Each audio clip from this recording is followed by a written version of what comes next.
بەناوەکانی ئارەزوو ساکار. ساڵی 1990 دەربارەی میوزیک دەڵێت گۆرانی بێژێکی هەرە دیارە بە چاویدینای گۆرانی و مۆزیکی کوردیە. لە سەردەم و ڕۆژگارێکی تاریک و نوتەکی دواکەوتوی کۆمەڵ کوردەواریدا چرایە بۆ ڕێچکە و شێوازێکی تایبەت بە گۆرانی کوردی بووە کە دەکرێت بڵێن بۆ خۆی مامۆستا و قوتابخانەی سەردەمی خۆی بووە. تەمەن درێژی و بۆن و بەرامی گۆرانەکانی گەواری قسەکانمان دەدەن.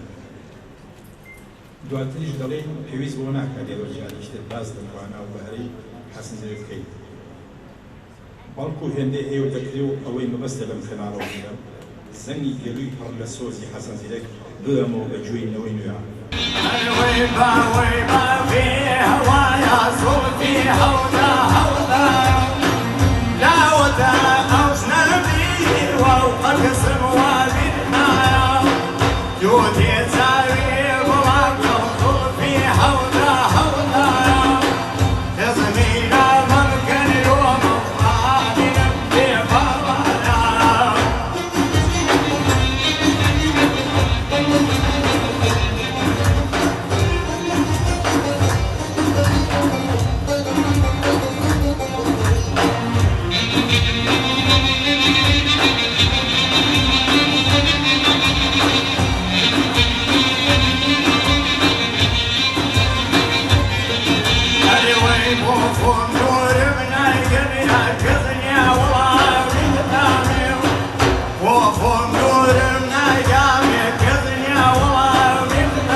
بە گۆرانیەکانی بە فەلسفەی ژیانی خۆشی لەناومانە نەبردووە. ئەو هونەرمەندی شادیە، واتە هونەرمەندی مۆزوعێکە کە لەم ناوچەیەدا زۆر کەم بووە.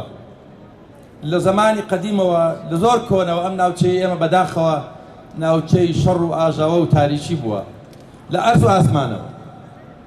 لە ئەرزەوە شێروەشێنەکان تا بۆیان کراوە خەڵکی ئەم ناوچەیان کوشتووە، قەتوعامیان کردوون بە درێژایی مێژوو.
پێدراوە چریکەی زیرەک.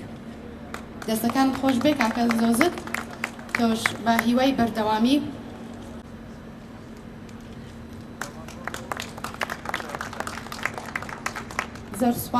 زۆر سوپاس بۆ کاک نیاز نووریش.